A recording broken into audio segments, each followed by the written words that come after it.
gusto estar hasta acá con ustedes en esta comunidad. Y venía yo justamente en el camino, bueno, antes de esto, reciban un saludo del pastor Isaías Ramos, que estuvo que venía para acá con ustedes, creo que lo conocen, más o menos lo han de conocer, y les mando un saludo muy cordial. Cuando venía yo para acá, yo ya había preparado un mensaje desde hace 15 días, porque había habido tal vez una confusión de fechas. Pero bueno, desde hace 15 días los tengo en mis oraciones. Desde hace 2 domingos están ustedes en mis oraciones. Y decía yo, Señor, ¿qué quieres que les diga? ¿Qué te gustaría que hablara para ellos? Y Él me decía, pregúntales qué tanto oran. Y a pesar de que la Escritura nos está marcando aquí un tema que todo ve ligado, yo venía de conocer, pues es una iglesia que tiene algunos años, son hermanos ya grandes, estoy seguro que oran mucho a ti. Y el Señor me decía, pregúntales cuánto oran. Les comparto la pregunta, y es para cada quien, de manera personal. ¿Cuánto oras al Señor? Y no me respondes. Pero en ese momento el Señor me está enviando a ti a preguntarte y a cuestionarte qué tanto confías y oras a Dios. Hace un momento en la oración del reclinatorio, se llenó el reclinatorio y hubo personas de pie y muchas tantas estuvieron en lugar. Lloraba yo y me unía a la oración de los hermanos que estaban presentes. Y el Señor llevó en mi corazón y dice, abre tus ojos y voltea a ver quiénes están orando de los que están atrás. ¿Y qué creen que pasó? Que había muchos de ustedes que no estaban orando. ¿Qué quiere decir esto? De que entonces oramos o únicamente oramos al Señor cuando nosotros tenemos la necesidad de estar aquí al frente, pero cuando yo no tengo la necesidad, me quedo atrás y no hago nada. Amados hermanos, no he venido a regañarlos, pero he venido a que hagan ustedes conciencia de que la oración es muy importante.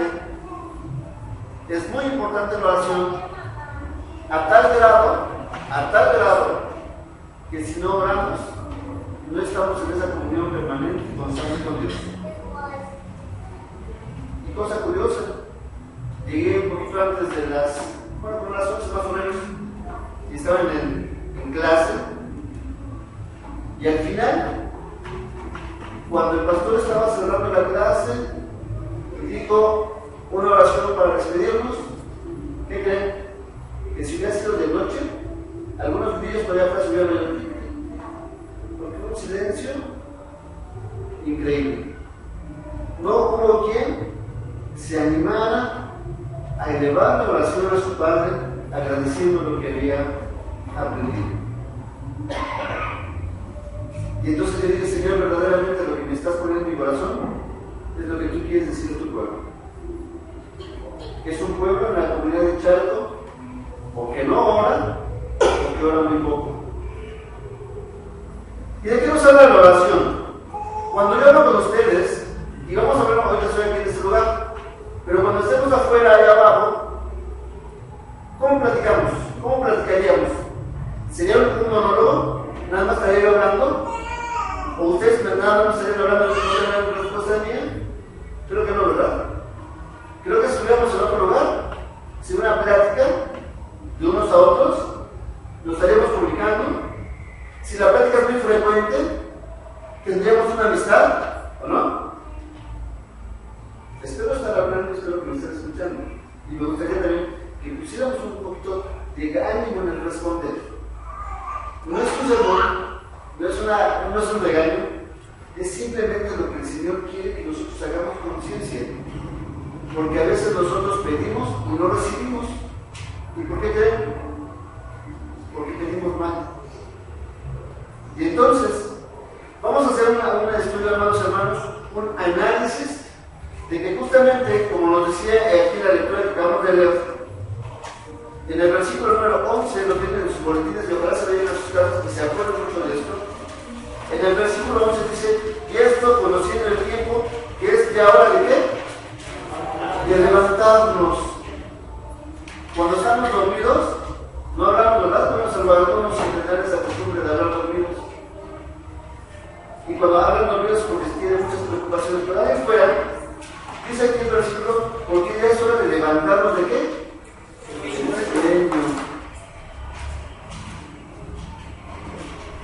Porque ahora está más cerca de nosotros ¿qué? Nuestra salvación. ¿Y cuando qué? Cuando creímos. Amados hermanos, muchas veces estamos durmiendo con los ojos abiertos. Y el estar dormido obviamente nos implica o nos lleva a no actuar, a no trabajar porque estamos dormidos.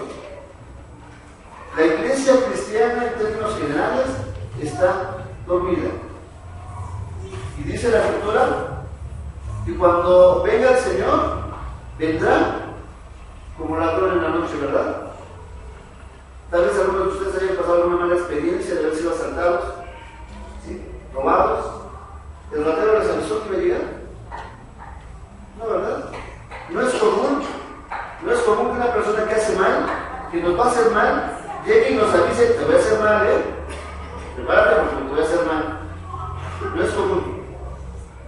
Y al no ser común, cuando nos toma de sorpresa, es cuando sufrimos aquella pérdida. Dice la Escritura que el Señor, cuando venga con nosotros, el Señor vendrá como ladrón en la noche. Ni ustedes ni yo, ni nadie sabe el momento en el que el Señor vendrá. Por lo tanto, ¿qué hay que hacer? Prepararnos. Cuando uno está en casa, cuando van a dormir a su casa, ¿deja la puerta abierta? ¿O no ponen llave? No, ¿verdad? Todo el mundo procuramos con una cadenita, cerrar con llave, ver que todo está apagado, ¿o no? Si tenemos perro, lo soltamos,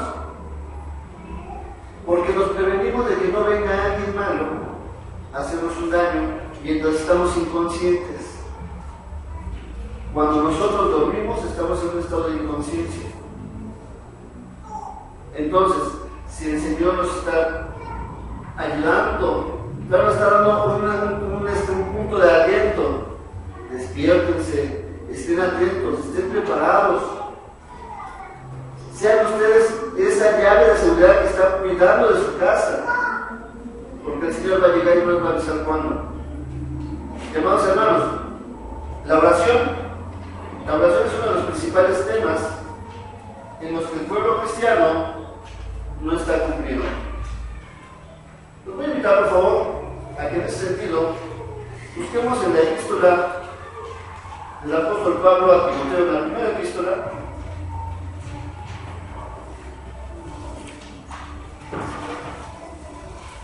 Y vamos ustedes van a seguir por sus listas del capítulo 2, los versículos del 1 al 5. La primera epístola del apóstol San Pablo a Timoteo, capítulo 2, versículos del 1 al 5. Yo únicamente ustedes siguen por su lista, pero sí me gustaría que si pudieran tener una plumita o algo, marquen esa parte y vean qué importante es de lo que estamos hablando en este momento. Y dice la palabra del Señor, déjenme poner las gafas. Y dice la palabra del Señor, exhorto ante todo a que se hagan rogativas, oraciones y peticiones, acciones de gracias, ¿por quiénes? Por todos los hombres, por los reyes y por los que están en eminencia, para que vivamos quietos y reposadamente en toda piedad y honestidad. Porque esto es bueno y agradable delante de Dios nuestro Salvador, el cual quiere que todos los hombres sean salvos y vengan al conocimiento de la verdad. Porque hay un solo Dios y un solo mediador entre Dios y los hombres, Jesucristo hombre. En esta parte vamos a analizar poco a poco. Lo primero que nos dice el versículo 1 dice, exhorto, los invito, les invito a que hagan esto, que se hagan rogativas. ¿Qué es un ruego? ¿Qué entendemos? ¿Qué comprendemos con un ruego? ¿Una petición normal? Si yo no tengo ahorita para regresarme a México, le digo, hermano, préstame 10 pesos para mi camión, y se lo voy a hacer nada más, ¿te digo? Sí tengo, no tengo. Pero cuando dice que es una rogativa, es una necesidad. Es una petición, pero con más necesidad. Hermano, les ruego que me haga este favor, preste, porque mi día es noche, no puedo irme a mi casa si no tengo esto. Entonces, rogamos, pedimos, pero con un énfasis mayor. Entonces, fíjense nada más, ¿qué es lo que nos está pidiendo aquí el apóstol? Que ante todo se hagan ruegos. ¿Por quiénes? Por todos los hombres, dice más adelante. Que se hagan oraciones, peticiones y acciones de gracias. ¿Por quiénes? Por todos los hombres. Si aquí nos está diciendo el apóstol que quiere que hagamos ruegos y oraciones por todos, ¿será lo mismo orar por un ratero, por un drogadicto, que por uno de ustedes? ¿Qué creen ustedes? ¿Será lo mismo? ¿Y qué vamos a rogar? ¿O qué vamos a pedir en esa oración? Hay gente que piensa que pedir por un ratero, por un drogadicto, es decir, Señor, bendícelo. ¿Creen que sea correcto bendecir a los rateros? ¿Sí o no? ¿Qué creen ustedes? Sí, porque en la bendición puede estar la salvación, el arrepentimiento. Sin embargo, la bendición es darle un bien, hablar bien, dar un bien. Si le vamos a dar un bien y el ratero dice, pues estoy robando y no hago nada, y me está yendo bien, pues le sigo haciendo. Entonces, no es poder dar una bendición a una persona que hace daño. Sin embargo, la oración que debemos hacer es, Señor, toca su corazón para que deje de hacer ese daño. Entonces, hay formas distintas. Si estamos orando, vamos a analizar qué es lo que le estamos pidiendo al Señor y cuál va a ser el resultado de lo que estamos pidiendo. Si yo le digo al Señor, Señor, bendice a este ratero, le va a ir mejor, le va a ir bien. Si decimos, hermano, bendice a los hermanos que no vienen a la iglesia, les va a ir bien sin que vengan a la iglesia. Entonces, no es orar por bendición a quien no merezca la bendición. El orar por bendición es para quien está aquí, para quien está buscando constantemente el rostro y el buen camino del Señor. Y estamos pidiendo, Señor, fortalécelo, bendícelo, ayúdalo, dale, porque está aquí en tu casa buscándote. Ahí sí hay que pedir bendición. Pero bendición por la gente que no hace nada, no hace un esfuerzo por estar en la casa del Señor, es estar redundando y que le sigan dando cosas a una persona que no se preocupa por buscar su relación con Dios. En la oración tenemos que orar por ellos. Y dice, Señor, toca su corazón, toca su vida, toca su alma, llámalo a tu presencia. No su presencia celestial, a su presencia aquí en la casa. Entonces, tenemos que saber que vamos a orar por todos, pero de una forma específica. Porque si oramos y no recibimos, o no vemos resultado, es porque oramos y no pedimos bien lo que necesitamos. Por nuestros hermanos medios católicos, oramos. ¿Debemos orar? ¿Qué creen? ¿Sí o que no? Sí. ¿Por qué? Pues porque aquí el apóstol dice, oren por todos oren. Entonces, si los hermanos medios católicos están en algún error, entonces, Señor, te ruego que toques sus corazones porque salgan de ese error, porque salgan de esa idolatría que nos está afectando a toda la nación. Gracias, Señor.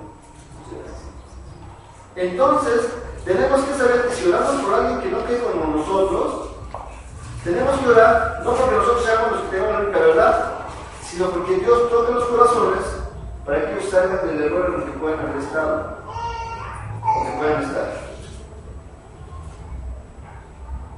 Vamos a ver, amados hermanos, entonces. Yo les saqué aquí 6 puntos por los que debemos de orar, y si no lo hemos hecho, que comencemos a ver cuál es la importancia que tenemos de orar y en qué orden. Cuando empiezan sus oraciones personales, quien lo haga, quien lo acostumbra a hacer, ¿cómo empieza a orar? ¿Por qué empiezan a orar? ¿Perdón? Empiezan a orar por gratitud. Ok. ¿Por qué más empiezan a orar? ¿Perdón? Alabándolo por gratitud. ¿Qué más? ¿Por qué más oramos? ¿Perdón? Bendiciendo al Señor, perfecto, muy bien. Sin embargo, lo que yo puedo recomendarles y que sintieron esa ayuda. Y lo voy a comenzar con un ejemplo muy sencillo. Mis hermanas o hermanos incluso que cocinan, cuando empiezan a cocinar, a preparar el alimento suyo de la familia, ¿cómo empiezan? ¿Cuál es el primer paso? Con el que empiezan a preparar su comida. ¿Perdón? Imaginemos que ya fueron previsivos, ya juntamos todos los ingredientes. Ya voy a comenzar a cocinar. ¿Perdón? ¿Desde la estufa? Ok, entonces, seguimos un instructivo. quienes no saben quién hacer una receta pueden seguir una receta, ¿verdad? Perfecto. Y entonces las manos se les da una cúpula. Las manos ya que te preparar el cocinamiento, ¿se lavan las manos entonces? Entonces, al principio para poder preparar, ¿verdad? El término o el proceso natural, bueno, el que yo supongo que es, yo casi no cocino, pero yo cuando voy a cocinar algo, ya tengo las cosas, ya fui al mercado, ya compré, ya lavé todo, ya lo tengo todo eso, ya voy a cocinar. Lo primero que hago es me lavo las manos. ¿Para qué? Para que todo lo que yo prepare no vaya a ocasionar daño porque algún virus que yo traiga.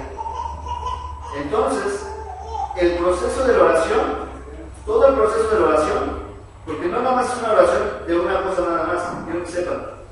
La oración, por lo menos, se debe de constituir de 6 puntos que vamos a ver ahora. El primer punto, primero me tengo que lavar las manos, yo personalmente. Por lo tanto, cuando yo oro, o que yo debo de orar todos los días, diario usted debe de orar, diario debemos de orar. Y dice la Escritura que el Señor oraba, ¿muy qué? Muy de mañanas, muy temprano. Lo primero que hacía el Señor al despertarse, y imagínense el mismo Señor Jesucristo, lo primero que hacía era orar. Y entonces, lo primero que tenemos que hacer, ¿qué creen que sea? Orar por nosotros. ¿Quién ora por usted primero? ¿Quién ora por uno primero? Creo que nadie, ¿verdad? ¿A usted? Gracias a Dios. Gracias a Dios. Pero lo primero que debemos hacer es orar por nosotros mismos. Yo antes de subirme a este lugar, yo venía desde la mañana orando y diciendo, Señor, por mis hermanos del Chaco, que voy a conocer apenas, te ruego, Señor, me limpies, me ayudes a purificarme, me ayudes a llegar con mis manos limpias delante de ellos, porque quiero ser digno delante de ti para pedir por ellos. ¿Sabían eso? Entonces, lo primero que debemos de hacer nosotros, lo primero, cuando vamos a empezar nuestra oración diaria, es orar primeramente por nosotros. Señor, te pido por mí, porque me cuides, me bendigas, primeramente me perdones por todo aquello que he hecho mal. Y entonces, llevar nuestro proceso orando por nosotros primeramente, para que estemos delante del Señor, limpios y con la dignidad necesaria y suficiente para poder interceder por los demás. ¿Sí estamos de acuerdo? ¿O no? ¿Tiene que ser correcto o no? Sí. Entonces, primer paso dentro del proceso de la oración, tenemos que orar primeramente por nosotros. ¿Quieren ver a lo mejor un ejemplo de esto? Bien, busquen en Génesis, por favor. Génesis 28. Vamos a ver si lo que comento es verdad. Aunque esta oración es un tanto 28, versículos 20 al 22.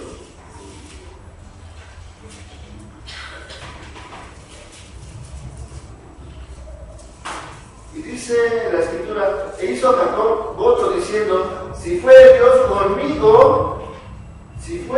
conmigo, y me guardare en este viaje en que yo voy, y me diere pan de comer, y vestido para vestir, y si volviere en paz a mi casa, Jehová entonces será mi Dios. Es una oración un tanto egoísta, ¿cierto?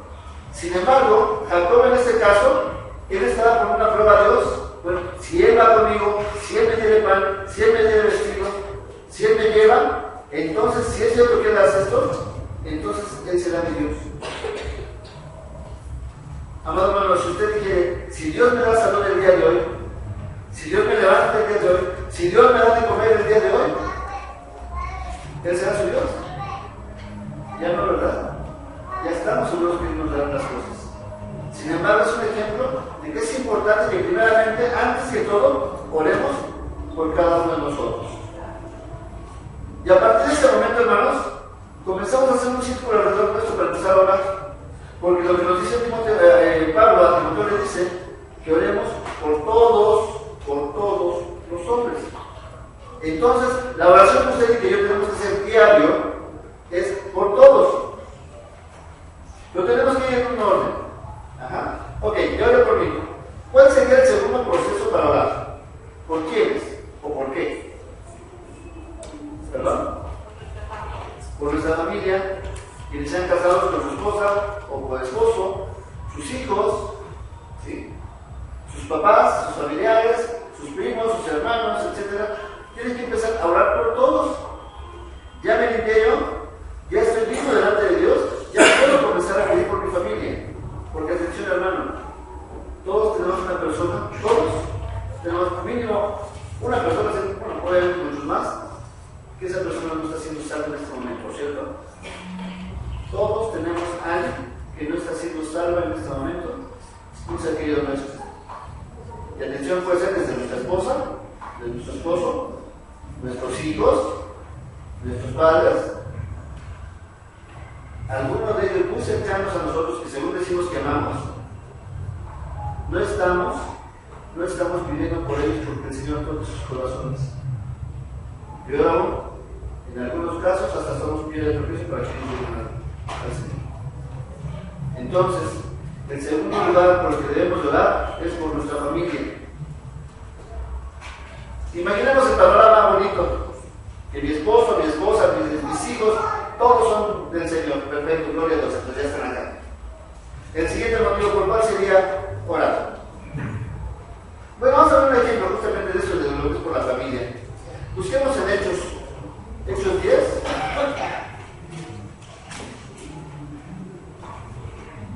Espero no alargarme, no quiero organizarlo de base. Hechos 10. Tenemos una situación, aquí como general, Hechos 10, de 1 en adelante. Recuerden este pasaje, esta parte, ¿verdad? De Cornelio. Cornelio era un general. Ajá. Sin embargo, dice que el número 1 dice: había en Cesarea un hombre llamado Cornelio, centurión de la compañía llamada Italiana, piadoso y temeroso de Dios. ¿Con quién? Con toda su casa. O sea, Cornelio, un centurión, un general que tenía centenares de soldados bajo sus órdenes, dice primeramente que era piadoso y temeroso de Dios. Y dice no nada más él, con toda su casa. ¿Se dan cuenta cómo es posible? Que seamos piadosos y seamos temerosos de Dios, toda nuestra casa. Y dice, y que hacía muchas limosnas. Aquí esa palabra limosnas como que nos hace, a mí nos resuelve un poquito de ruido. Y hacía muchas ofrendas, me gustaría cambiar, al pueblo. ¿Y oraba a quién? ¿A Dios? ¿Cuándo? Siempre. ¿Se dan cuenta? ¿Cómo entonces una persona que es piadosa y que es temerosa de Dios, ora siempre? En todo momento una persona así es la que ora. Una persona piadosa, una persona temerosa de Dios, no ora cada 8 días, como muchos lo hacemos. Ora siempre. Y entonces esta persona dice que toda su casa era consagrada a Dios. Entonces vemos que es verdad que el orar con la familia y los seres queridos es justamente que todos ellos formemos un núcleo, una familia, que seamos piadosos y que hagamos cosas buenas. Ok, ya hablamos por nosotros, ya hablamos por la familia, ya pusimos en las manos de Dios a toda nuestra familia. ¿Cuál sería el siguiente motivo para orar? La iglesia. La iglesia. La iglesia es nuestro nuestro tercer motivo por el cual tenemos que orar. ¿Por qué? Porque en la iglesia no venimos santos, ¿estamos de acuerdo? A la iglesia venimos y tenemos una necesidad, una enfermedad espiritual.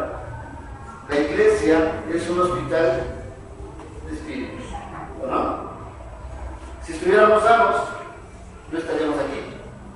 Por lo tanto, la iglesia es el lugar, o es el tercer motivo por el cual debemos de orar. Yo debo de orar por ustedes, y valga la redundancia, ustedes deben de orar por mí. Yo creo que el Señor siga tocando el corazón de ustedes, y sean ustedes fieles, y ustedes, porque un siervo de Dios, su pastor, siga siendo adelante un líder, y siga preparándose, tanto en conocimientos como en sabiduría, que sería el conocimiento de Dios, para que los pueda guiar a ustedes correctamente. ¿Estamos de acuerdo? ¿Quién de ustedes sabe que alguno de ustedes mismos tuvo necesidad de la semana de hambre, de falta de trabajo? Estoy seguro que nada más en casos son muy cercanos pudieron saber o percibir que su hermano tuvo necesidad en la semana. Pero aquí en la iglesia todo el mundo debemos saber quién tiene necesidad. Y si una persona no tiene comida, que todos, uno trajera una sopita, uno trajera los cubitos de consomé, uno trajera medio kilo de tortillas, diga, y hermano, aquí está. Y no lo estamos haciendo, estoy casi seguro, es natural en todas las iglesias. En la gran mayoría, lamentablemente, en la gran mayoría de nuestras iglesias no está sucediendo así. Pero entonces, si no estamos cumpliendo como iglesia, ¿se acuerdan qué fue lo que dijimos hace un momento cuando terminó la lectura bíblica? Todos dijimos una palabra. ¿Cuál fue la que dice en el boletín? Sí, Señor Jesús. Ven, Señor Jesús. ¿De verdad quieren que venga? Y entonces, tienen que ser preparados para que cuando Él venga nos encuentre fieles y dignos y podamos ir con Él. Entonces, es una gran responsabilidad lo que estamos diciendo. Sí, ven, Señor Jesús, sí estamos esperando. Cuando digamos eso, es porque verdaderamente estamos cumpliendo con lo que el Señor nos ha encargado. ¿Y qué nos ha encargado el Señor principalmente? ¿Qué nos ha encargado? ¿Que cumplamos los 660 y tantos reglamentos de Moisés?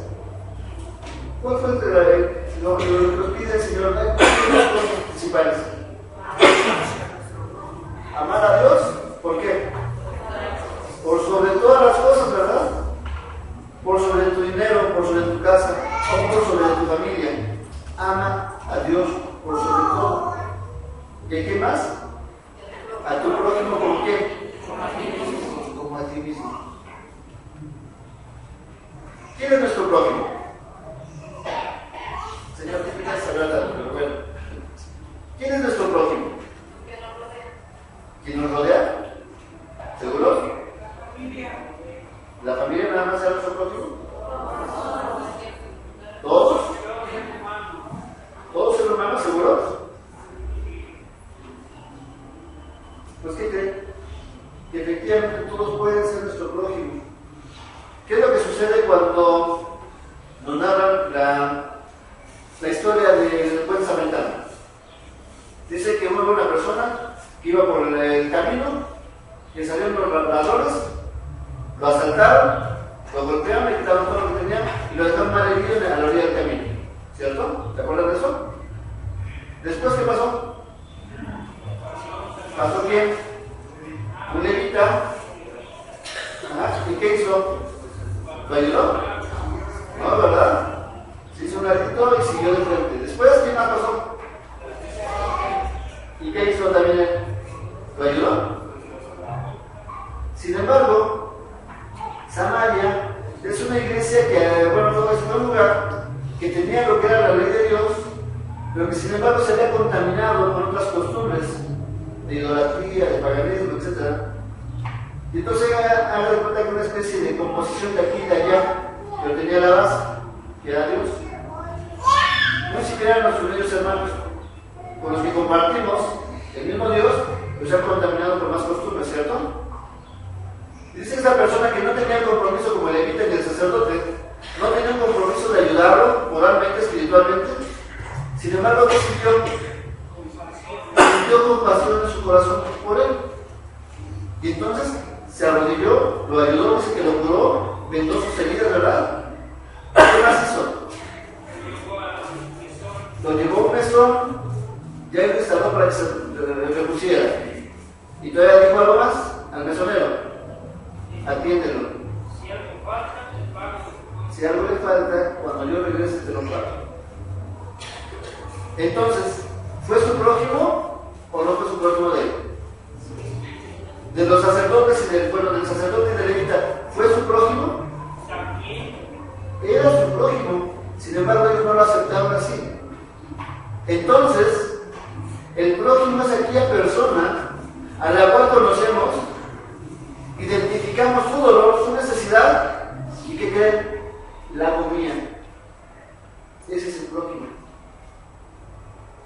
Si ustedes dicen, es que todos son mi prójimo, entonces tienen que sentir el dolor de todos, la necesidad de todos, satisfacer su necesidad y hacer la suya. Entonces ahora les voy a preguntar, ¿quién es nuestro prójimo? ¿Seguirá siendo todos? ¿Seguirá siendo mi familia? Si es así, entonces hermanos, él tiene un compromiso muy grande, porque tiene que sentir el dolor del Señor, el dolor de esa persona, hacer lo suyo y además ayudarla. Si usted ve en la calle una persona con hambre y este es su prójimo, usted tiene que sentir su hambre de él, hacer suya esa hambre. Y atención, del pan que usted tiene que cortar y compartirlo con él. El amor que Dios nos pide es que amemos tanto a Dios como a nuestro prójimo, como a nosotros mismos. Uno que me hizo favor también está ahorita. ¿Y saben que yo aprecio mucho? Cuando Dios me permite visitar a algunas personas en su casa, casi siempre en el primer momento que llego, lo primero que hacen es ofrecerme un vaso de agua. Y saben que para mí es una gran bendición eso. Porque la persona siente mi necesidad, porque ando caminando, y luego así medio gordito, con sobrepeso, les creo que me cuesta, digo, con sed. Y sin necesidad de pedirlo, la persona tiene, fíjense nada más cómo sucedió.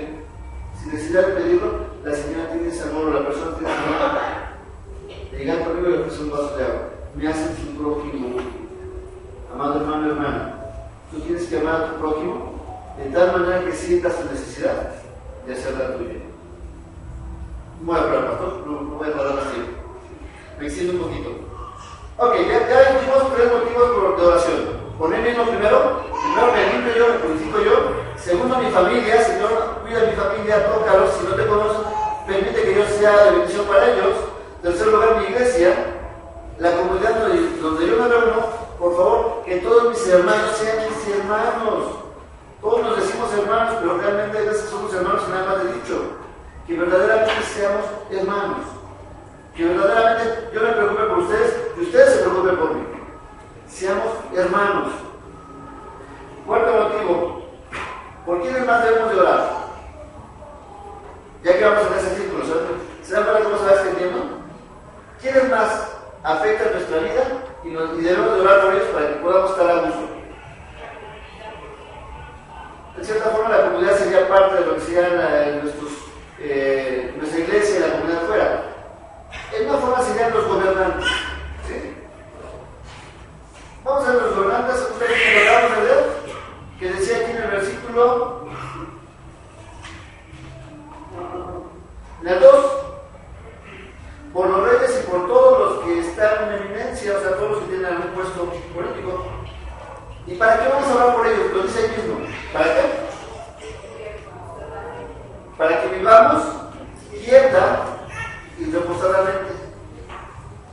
Muchas veces nos quejamos de la inseguridad, muchas veces nos quejamos de que hay mucho asalto, de que hay muchos drogadictos, que hay mucho borracho, que hay mucho desorden, y nos quejamos, y nos quejamos, y nos quejamos. Y lo que nos dice aquí el apóstol, que oremos por las autoridades para que ellos tengan en su mente cómo ayudarlos, porque dice aquí la escritura, para que vivamos quieta y reposadamente. ¿Quiénes de ustedes oran por sus gobernantes? Es más fácil que los critiquemos, ¿verdad? Es bien platero, es bien mentiroso, nada más promete y no cumple, ¿no? Sí, buenos para criticar, ¿verdad? Criticamos muy bien, pero lo que nos pide el Señor a los que somos hijos de Dios, nos pide que oremos por ellos, no que les bendiga como les dije hace rato, ¿no? No que los bendiga, porque les están muchas cosas sin trabajar, pero porque el Señor toque sus corazones y toque sus mentes y se preocupen realmente por el pueblo. ¿Se dan cuenta cómo es una forma distinta? Tenemos que orar de manera específica a Dios qué es lo que necesitamos, qué es lo que queremos. Bien, siguiente, ya que vimos con los gobernantes, lo siguiente que sería orar por quién, por toda la nación, por todo México. A veces se nos hace que los problemas, por ejemplo, de las muertas de Ciudad Juárez, ¿sí? La persecución que tienen muchos evangélicos nuestros o nuestros hermanos en Chiapas, en el estado de Puebla, la persecución que tienen en Hidalgo. Hay veces que todo eso que sucede alrededor somos completamente ajenos. Y entonces no estamos cumpliendo lo que nos dice el apóstol: oren por todos. Entonces, la oración también tenemos que orar por toda nuestra nación, porque el Señor ayude a quienes están pasando mal. En Guerrero, por ejemplo, ojalá y de aquí hayan mandado alguna ayuda para los hermanos. Tenemos hermanos de nuestra iglesia en Guerrero. Entonces, tenemos que orar también por esa parte, por toda la nación. Y la última parte, el número 6, ¿por quiénes más debemos de orar? Ya oramos por nosotros, por la familia, por la iglesia, por la comunidad, por nuestros gobernantes, por nuestro país. Podríamos abarcar hasta por el mundo en ese momento. Ajá. Pero hay algo bien importante que se nos ha olvidado mucho y que nos dice el Señor que debemos de orar mucho por él. ¿Por quiénes? Por nuestros, ¿perdón? Ese sería un punto más que tienen una nota. Ajá. Pero luego los que están pasando por necesidad es justamente hacer lo que es el prójimo. ¿Estamos de acuerdo? Orar por nuestro prójimo, esa es una parte bien importante. Pero que muchas veces o pocas veces nos hemos acordado es de orar por nuestros enemigos. Señor, no me pides que por el que me hizo daño. Pues por eso es orar. Amado hermano, hermana, cuando nosotros estamos pidiendo al Señor: ven, Señor, ya ven por nosotros, ya ven por mí. La pregunta es: ¿verdaderamente estamos preparados para ir con Él? ¿Verdaderamente estamos limpios? ¿Verdaderamente tenemos las manos limpias? ¿El Señor lo que me has dado aquí está? ¿Verdaderamente estamos preparados para ser arrebatados? Uno de los pasajes que leíamos es que dice que por todos van a andar en el camino, Dios no será arrebatado, Dios se quedará. ¿Nos iremos con el Señor o nos quedaremos? Esa respuesta que hablamos de ustedes es el único que la saca. Aquí lo que es importante y lo que el Señor ha puesto en mi corazón desde hace 15 años para platicar con ustedes es que el Señor, en este tiempo de Adviento, en este tiempo de esperanza, verdaderamente comencemos a preocuparnos porque el Señor sea nuestro Dios, porque la salvación sea nuestra. Hay quien defiende que la salvación no se pierda, porque la salvación es un regalo de Dios. Efectivamente, Dios regala algo y no nos lo quita. Pero ¿qué tanto nosotros podemos olvidarlo y soltar ese regalo? Llamado hermano, hermana, la oración, el platicar con Dios, es el que tengas la confianza y la comunión con Dios para que Él mismo te dé la autoridad de trabajar en su nombre. No nada más es cuestión del pastor, el trabajar y el expandir la obra de Dios. La oración es poder, ¿lo creen? Por medio de la oración hay gente que se puede sanar. ¿Están de acuerdo con eso? Entonces la oración es poder.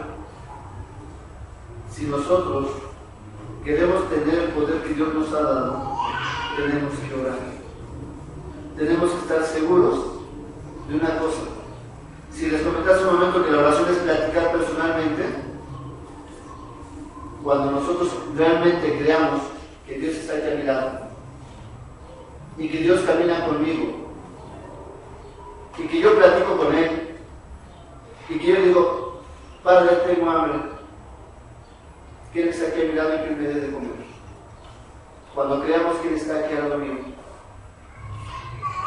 Entonces, esa misma oración nos llevará a la confianza de poder hacer todo lo que nos ha dicho. Dice que si tuviéramos fe, diríamos a esta montaña, quítate de aquí y échate al mar, y que se dé. La oración es la única forma en la que podemos prepararnos para tener esa salvación. Conozcamos a Dios. Cuando sean tiempos de oración, cuando sean momentos de oración, si no cabe todos ustedes aquí en el altar, en su lugar de rodillas, humíllese. Una persona que no ora está completamente alejada de Dios. Una persona que no practica con su Padre es un desconocido para él. ¿Todos son papás aquí o todos son hijos? ¿Qué pasaría si no tuvieran comunión o comunicación con su papá o con su mamá? Completamente extraño, ¿verdad? Lo mismo sucede con Dios. Si a Dios no le conocemos, si a Dios no le platicamos, aunque Él ya sabe lo que tenemos necesidad, simplemente lo que hacemos es la confianza de que nos escucha. Si no creemos que nos escucha, entonces la oración por eso no la utilizamos. Amado hermano, despierta de tu sueño. Despierta de ese sueño. Despierta de ese letargo en el que estás, si es que estás. Yo quisiera que muchos de aquí dijeran, yo no estoy dormido, yo estoy despierto. Yo estoy bien atento a que cuando venga el Señor me encuentre firme aquí. Yo quisiera que cada uno de ustedes tuviera esa seguridad. Y que si no la tienen, es el momento que nosotros, ahora que vamos a conmemorar que van a ser el Señor Jesucristo, es el momento que nosotros pidamos perdón y confiemos en que va a ser con nosotros. ¿Creen que el Señor está aquí presente? Gloria a Dios. Así como estamos seguros de que el Señor está aquí con nosotros, estemos seguros que donde quiera que caminemos, el Señor está dando. El Señor es nuestra sombra, nuestro protector. Si tenemos eso en mente, el platicar con Él en público va a ser sencillo. Cada que tengamos oportunidad de orar, que seamos yo quiero platicar, o sea que hasta nos peleemos. Cuando diga yo, o diga el pastor, ¿quién quiere orar al Padre? Todos digan, yo quiero orar al Padre, porque es mi gozo, porque es mi bendición. Y no quedamos callados a decir, ¿quién lo hace? Amado hermano, esa es falta de confianza. Y ante todo, de lealtad. Tenemos a un Dios que es vivo y que es fiel. Y Él ya cumple la parte con nosotros de darle la vida, ¿no? Él ya cumple con su parte. Entonces nada más está esperando que nosotros cumplamos con la vida. Que el Señor nos diga,